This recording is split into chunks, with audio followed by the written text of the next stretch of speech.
What would you do if you were trapped? Hours from home, no cell service, sharing a room with a stranger.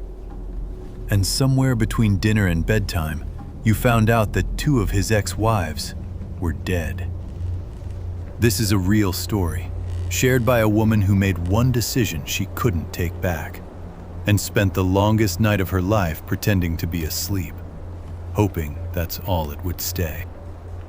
I, 29 female, had a very strange encounter with an older man back in college. Like many college students, I was struggling for money. I lived in an area most would consider wealthy. It was a very popular tourist destination for rich families. As a result of that, I decided it would be a good idea to go onto a sugar baby website to try and earn a passive income. I'd heard horror stories from prior sugar babies, and would get cold feet when talking about meeting up with the men online. At one point, I decided to suck it up, as I needed money to pay rent, and made plans to meet up with one of the men. It was nothing extravagant, just a trip a few hours out of town to a popular hot spring. I was still nervous and extremely cautious as the trip approached, and made sure all my friends had my location and all the information about this man in case something were to happen.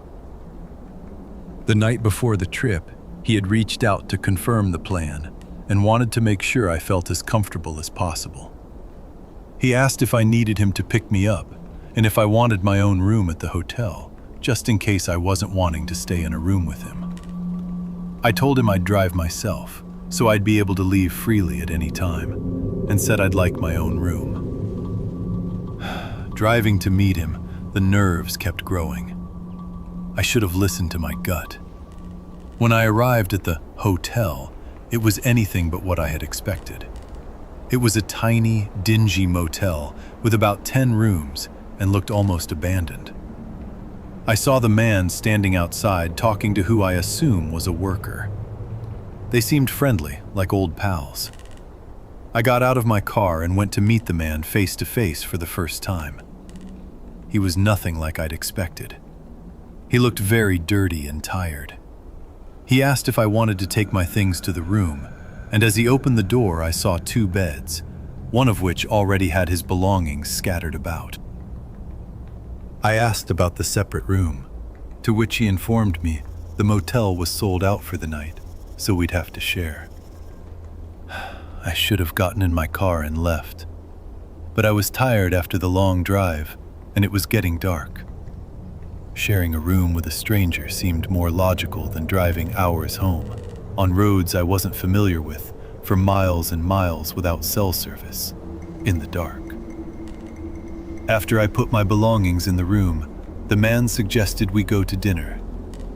He said it was just down the road, and he would drive.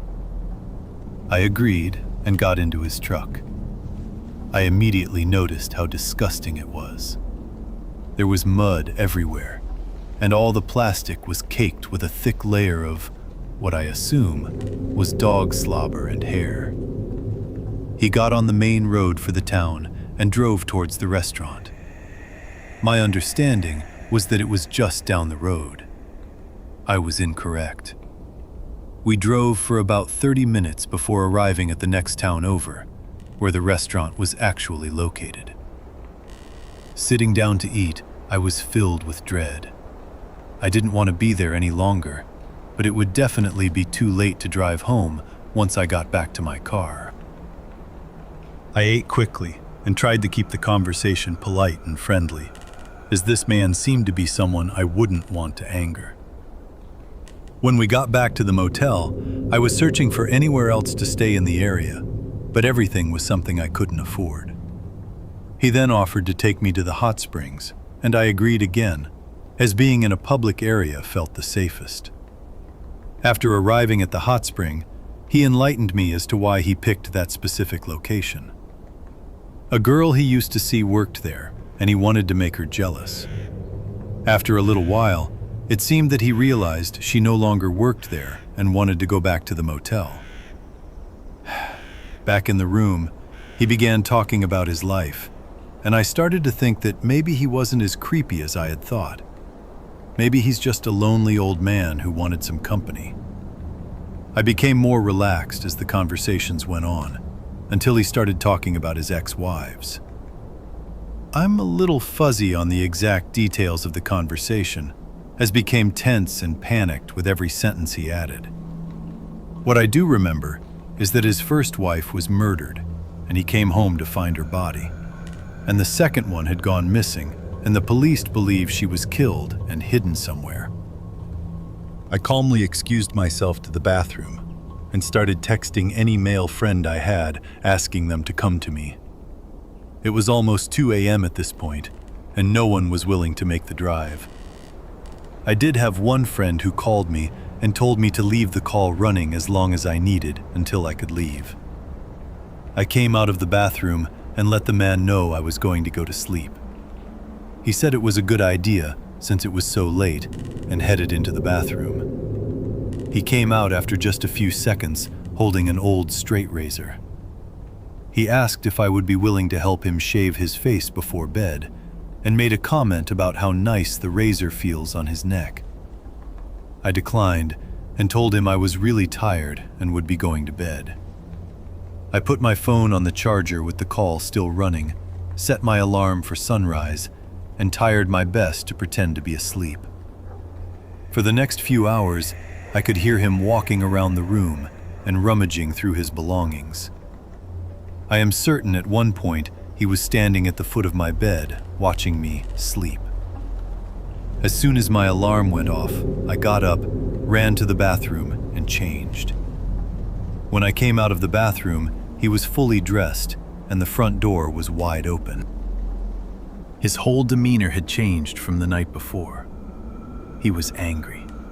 I grabbed all of my items and headed towards the door.